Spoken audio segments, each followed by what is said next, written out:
Subscribe to our channel and press the bell icon on the YouTube app to never miss an update from the Beverage Trade Network. Hi, my name is Christian Palmaz. I'm the CEO here at Palmaz Vineyards, and we're excited to have you guys.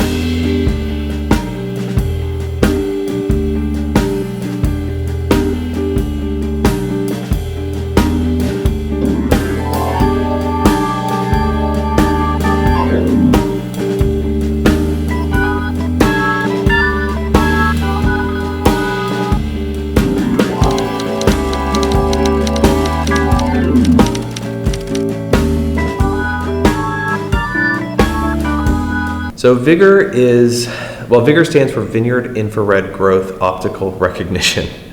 It's a bit of a forced acronym in my opinion, but what Vigor essentially is a imaging platform based off an aircraft. So we use a Cessna, and the image is taken between 8 and 10,000 feet with a very special wideband multispectral camera. And what we're looking for is to image the vines on a bi-weekly basis, so twice a week, and we get kind of a constant value from the vines through the growing season that tells us how even are they all growing.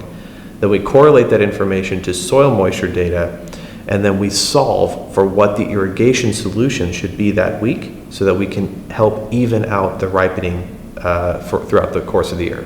So the point is, at the end of the year, the most important moment in winemaking, you can argue, is when a winemaker decides when to pick the fruit. You know, the definition of a ripe berry is very subjective, but what they don't like to see is subtle variations in the ripening within a parcel. And so it's, by the time we can't visualize those differences with the naked eye, but they certainly come out in the flavor profiles and the ripening profiles for the fruit.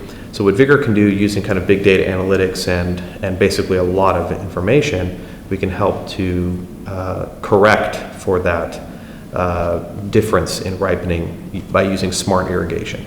And of course it has other benefits too, in that it saves a lot of water.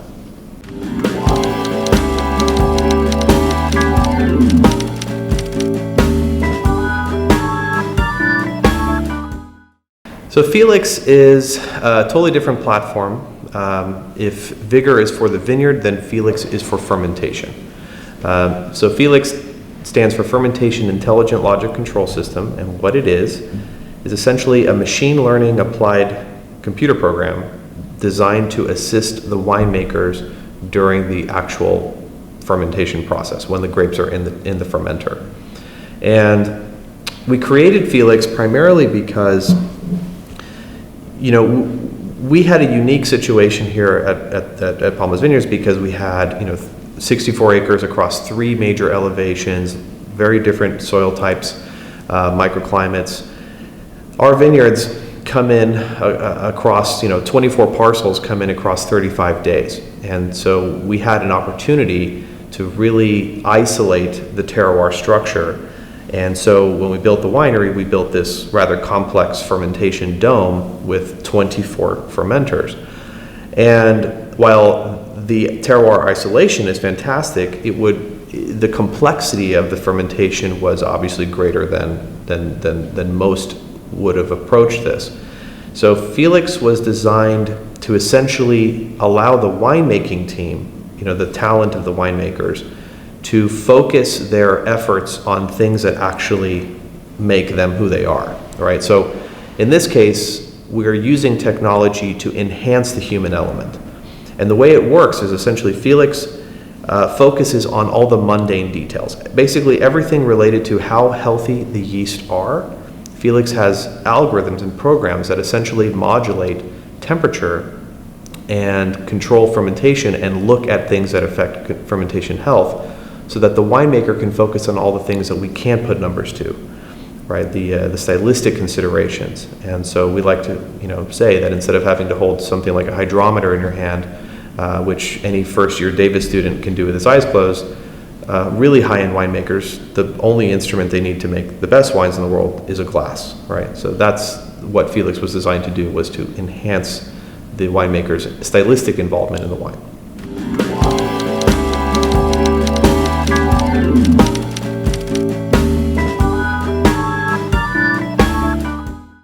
we've certainly, winemaking is, one of the oldest man-made food products, right? And the processes in which we approach winemaking haven't really changed all that much in the last, let's say at least 800 years. Felix is designed to, again, focus on mundane details. For example, is the oxygen level of the tank appropriate for this stage of fermentation? Does that characteristic that you identify as something you can see, smell, taste, or feel, did it appear in this stage of the fermentation because of the thermic environment inside the fermenter? And what can be done to hold certain conditions that may be creating characteristics that you like? So again, these are all questions that data can answer. And when we waste the winemaker's time with a lot of tasks that try to go and derive those answers, many times, as you know, in fermentation, things are changing. The fermentation is not waiting for you, the winemaker, to find out the answer. By the time you find out the answer or come back from the lab with residual oxygen value or something else, you're moving on to something, into the next task. So Felix is there to basically just provide the answers at your fingertips so that those creative and stylistic decisions can occur faster.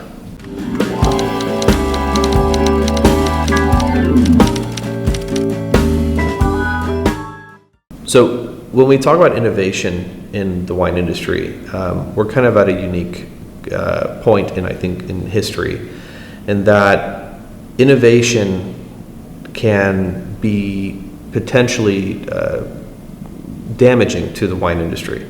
If we look at the way food handled innovation in the late 70s, early 60s, those decisions to actually innovate the food itself, right? We consider that additive innovation, where you literally find the enhancement in the food, right? This is high fructose corn syrups and all those things showed up.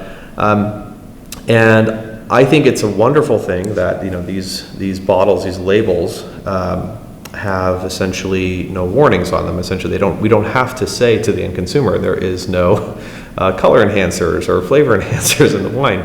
And so, it sounds silly to think about that would ever happen, but we are at a crossroads where the innovation is available, and we need to sort of decide how we're going to innovate. And so here at Palmaz Vineyards, we love innovation, but we consider it an observative tool only, right? So we keep the product itself pure. In other words, I always say, I don't want the wine to think it's being innovative, right? The wine should not know what year it's been made in. But these tools are here really for observing purposes only, to assist in the creative process.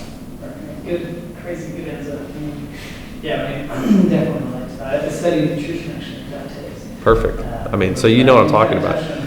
And I'm not trying to throw Sutter Home under the bus, because I do know they're using crazy additives in the wines, but I do think that if we don't make the right choice in the next 10 years, these labels, we're going to essentially lose the end consumer trust. Yeah. And right now it's pretty amazing that a wine at $250 and a wine at $10 has nearly equal end consumer trust. In other words, no one considers the $10 bottle of wine any less wholesome or safe than even a $250 bottle of wine. And that in itself is an amazing privilege that the wine industry has been able to enjoy. And so those are things that we have to preserve. And so how we innovate over the next couple decades will either tarnish or enhance that characteristic, right? Because the end consumers are believing that we're throwing in all these. I'm not talking about reverse osmosis. We don't do it here, but there's things you can do to the wine to, like for example, filtering out smoke taint. I'm not talking about that. I'm talking about ripping open bags and pouring stuff into the fermenter. That's the kind of stuff that I don't think end consumers are asking for. Right. And They have no clue, right? And so those are the sorts of things that, from a wine professional's perspective, since you guys are sort of the go-to consultant for tableside wine shops, wine buyer programs, wine clubs, things like that, the end consumers look to you guys to essentially guide them. They look to you guys to essentially guide them through that process, and that's a big part of it. Yeah. So.